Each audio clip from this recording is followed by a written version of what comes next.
Attorney Agay Cruz, ano po? Faithful leaders, ano po? Mula po sa mga Muslim, ano po? Sa ating pong mga kasamang Katoliko, ano po? At sa mga Kristiyano. Sa ating pong ML, sa ating pong DILG, ano po? Benjamin Castrollo, BCS Principal, Martes Sumalbag, mga kapitan po ng mga barangay, ano po? Maraming salamat po sa inyong mga suporta, ano po? Kap Ben Vergara, Kap John Aquino, ano po? Kap Michael Payuran, Kap Mel Ventura, po. Nandito rin po, ano po? Kap John Pulitan, Kap ABC Raymond Estrella, ano po? Kap Art de la Cruz, nasa ospital lang po ngayon, ano po? Kap Bal Ortega, ano po? At binabati ko po sa Barangay Dalicap, Emboy, Valderrama, ano po? Sa mga minamahal ng supporters na nandito ngayon, maraming salamat po sa inyong lahat, ano po? Sa mga chairman, sa bawat barangay, ano po? Sa mga department head ng ating bayan, tulong-tulong po tayo sa bayan po natin, mga department head. Ano po? Alam ko po, kahit paano, hindi po tayo nagkasama ng karang eleksyon, hindi po masyadong alam, ano po? Pero pagtulong-tulungan po natin yung bayan po natin. Ano po? Sa mga konsehal na nandito ngayon, ano po? Sa ating pong Vice Mayor Monay Payuran, sa akin po mga kapatid, ano po? Sa akin po mga anak, ano po? Sa akin pong asawa, ano po? Na tunay po, natin po sa laban. Talaga, siya po yung nasa likod po ng laban po namin. Ano po? Kaya, napadali po yung laban po natin. Ano po? Sa laban dito. Sa mga pastor na nandito, simula pa lang po, initid ko na gagapay ko po sa pananalangin.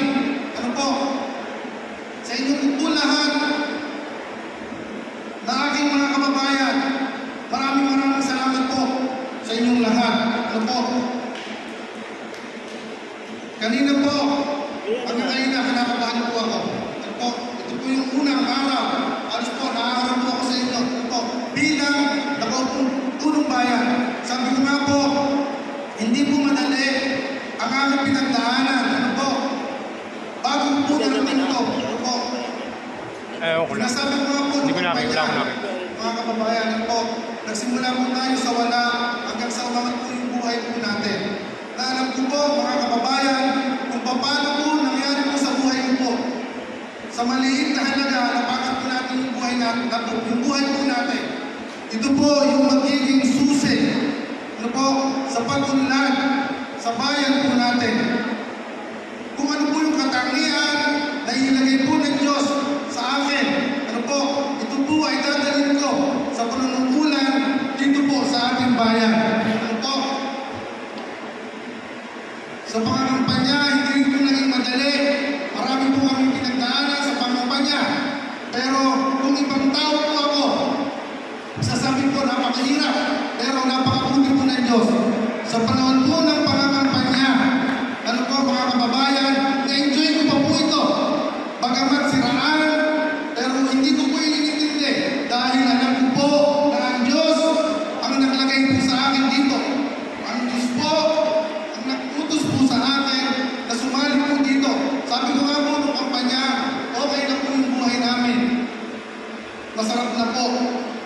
Pero sabi ko nga po, pagka ang Diyos ang naglagay po sa puso po natin, marami po mga tauhan sa Biblia na umiwas sa pinagagawa po sa kanila ng Diyos. Pero dumating din po yung time, ginampanan din po nila kung ano po yung pinapagawa ng Diyos. Sabi ko nga po, ayaw po dumating yung time. Isa po tayo sa matagumpay na tao, isa sa yumaman, sa buong Pilipinas o dito sa ating lalawigan. Ayaw po pagsisihan mga kababayan, yung hindi po ako tumulong sa bayan, pwede naman po pala. Nung umidad po ako ng 60 or 65, sa panahon po na ito ng ating kabataan, ayaw po magsisi. Na ako po ay tumulong, ay hindi po ako tumulong. Ano po? Ayaw po nga, dumating yung panahon na yun,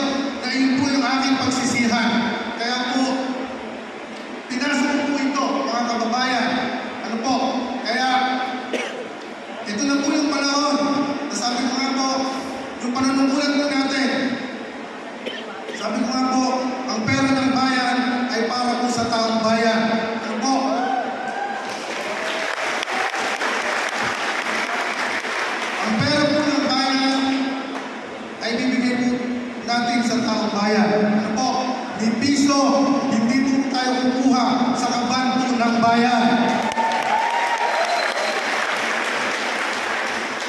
Ibinigay na po ng Diyos sa atin lahat. Binigay na po sa atin ng Diyos lahat. Sabi ko nga po, ng kumpanya, ulitin ko, baka sa impyerno pa po ako mapunta. Mabilis na naman po ang buhay po natin, mga kababayan. Kaya, muli po, maraming salamat po. Ano po? Didiretso ko na po yung ating mensahe po. Ang araw na ito po ay espesyal at natatanging araw. Ito ay hindi lang araw ng panunumpa. Bagkus, ito ay araw ng panibagong pag-asa, panibagong direksyon, at panibagong pananagutan. Ito ay hudyat ng pagbabago para sa ating bayan. Ang posisyon ito ay hindi premyo, kundi isang mabigat na tungkulin. Kaakibat ang inyong mga inaasahan at para sa ating mahal na bayan. Hindi po ako perfectong tao at leader, ngunit sa tulong ng Diyos, ng aking pamilya, at bawat isa sa inyong nangangako, ako na aking gagawin ang lahat ng aking makakaya upang maging isang makadiyos, tapat, masipag, makatao, at makatarungang pinuno. Ang salitang pagbabago ay katulad ng sigaw ng Team Andrews at Lunay noong panahon ng kampanya, at siya namin gagamitin bagay upang matupad ang ating mga pangarap sa ating bayan. Ilan sa ating uunahin tututukan mula ngayon hanggang sa 100 araw ng aming panunungkulan ay ang kalusugan ng bawat balagtasenyo. Sisiguraduhin namin na may sapat na gamot ang ating rural health unit upang mabigyan ng agarang tugon ang pangailangan ng ating mga kababayan. Atin din nililisin ang buong bayan upang ihanda ito sa nalalapit na tagulan. Kaugnay na din dito ang agarang tugon at pangailangan ng ating mga kababayan. Atin pong nililisin ang buong bayan upang ihanda ito sa nalalapit na tagulan. Kaugnay din dito ating iayos ang mga pathway ng ilan sa mga barangay natin.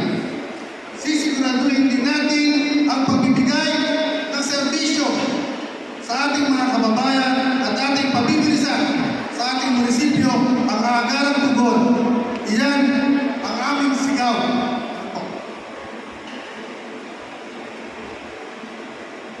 Sisikapin din natin na magkaroon ng isang kulturang makatao na may patas na pagseserbisyo ang ating mga pagtingin sa ating munisipyo. Ang munisipyo natin ay para sa taong bayan at ito ay nangangahulugan na kayo ang aming prioridad. Inanawa ito sa aming uunahin sa aming pag-upo bilang bagong halal na opisyal.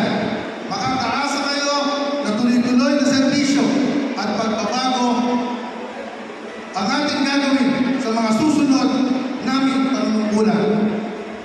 Ang aming panunumpa sa tungkulin ito ngayon ay araw ay nangangahulugan tama na tunay na lakas ng pamahalaan at nagmumula sa taong bayan. Kaya sa aking panunungkulan, kayo ang magiging sentro ng aming serbisyo.